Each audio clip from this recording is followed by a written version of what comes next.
Bom dia, pessoal. Falando um pouco das características dos seres vivos, vamos começar a falar sobre a teoria celular. De acordo com essa teoria, todo ser vivo é formado por uma ou mais células, e cada célula origina-se de outra célula pré-existente, uma vez que ela é a unidade básica de reprodução, e é através dela que as características são transmitidas.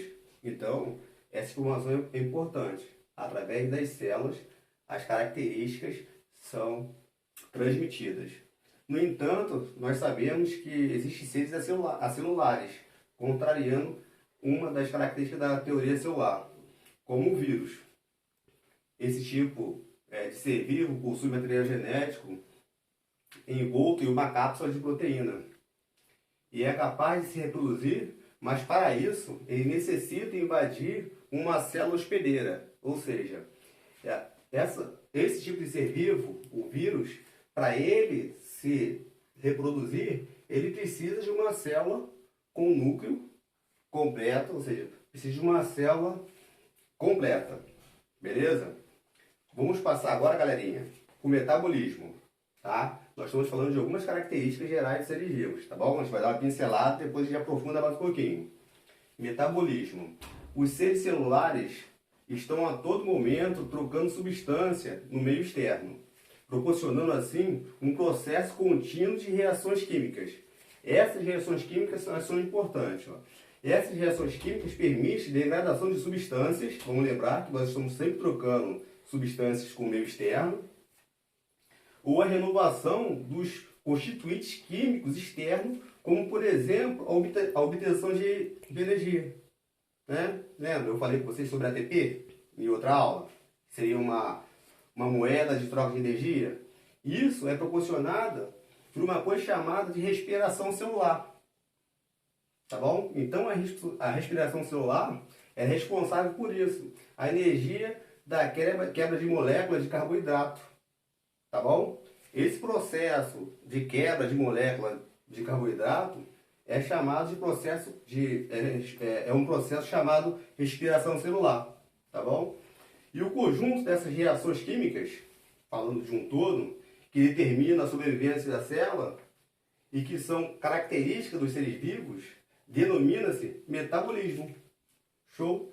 Que por sua vez pode ser classificado em dois tipos: anabolismo e catabolismo.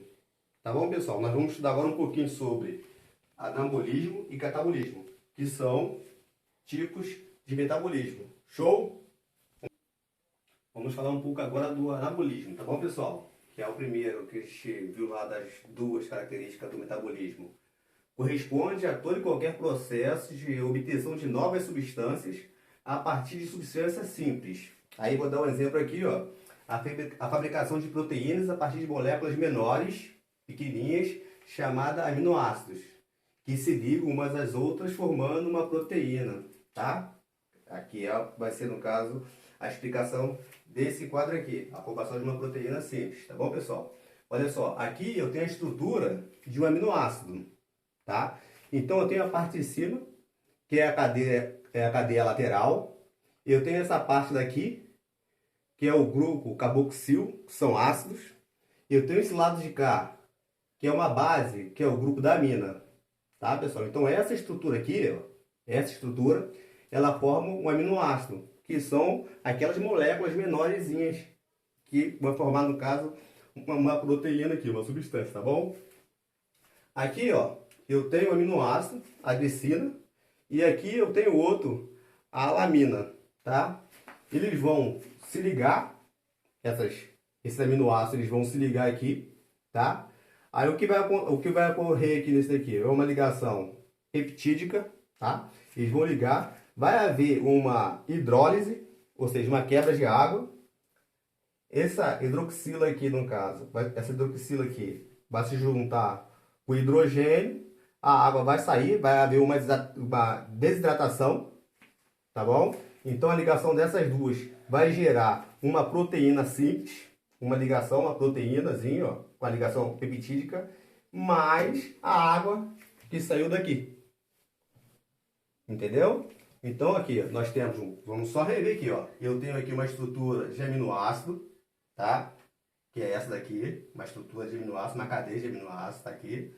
Cadeia lateral, o grupo da amina, que é a base, o grupo carboxil, que é o ácido, aí eu tenho a estrutura. Juntei aqui dois aminoácidos, a glicina e a lamina, teve uma desidratação, a água saiu, formou aqui uma proteína mais a água, beleza? Vamos agora para falando do catabolismo agora. No anabolismo nós vimos que o processo de substância se dá, nova substância se dá a partir de substâncias simples. O catabolismo ele é justamente o contrário. O catabolismo refere-se ao processo inverso ao do anabolismo, ou seja, a degradação de substâncias estruturalmente mais complexas e outras mais simples. Então, ela é totalmente diferente do anabolismo, que a partir de novas substâncias, as novas substâncias é a partir de substâncias simples, tá bom? Vou dar um exemplo para vocês aqui, ó só. A fermentação realizada na ausência de oxigênio.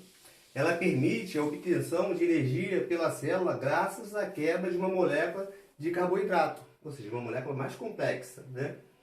Aqui eu botei um exemplo, ó. Glicose. Lembra que todo mundo que tem diabetes não pode comer carboidrato, porque o carboidrato transforma em glicose. A glicose nesse caso, ocorre a degradação e gera energia. Então, esse processo aqui seria o processo do catabolismo, diferente do exemplo anterior que eu tinha dado de uma proteína simples, tá bom? Vamos agora falar de outra característica do ser vivo, que fala sobre a reprodução. Essa característica, reprodução dos seres vivos, permite sua permanência no planeta. Desse modo, assim, quando o ser vivo se reproduz, contribui para a perpetuação de sua espécie. Isso é muito importante, tá, pessoal? Essa perpetuação da sua espécie. A reprodução dos seres vivos pode ser classificado em assexuada e sexuada. Nós vamos agora, na parte 2 dessa aula, detalhar esses dois tipos de reprodução. Primeiro nós vamos falar sobre a sexuada e depois, logo em seguida, vamos falar sobre a sexuada. Essas duas características para o ser vivo é muito importante também, tá? Vamos então para o próximo vídeo.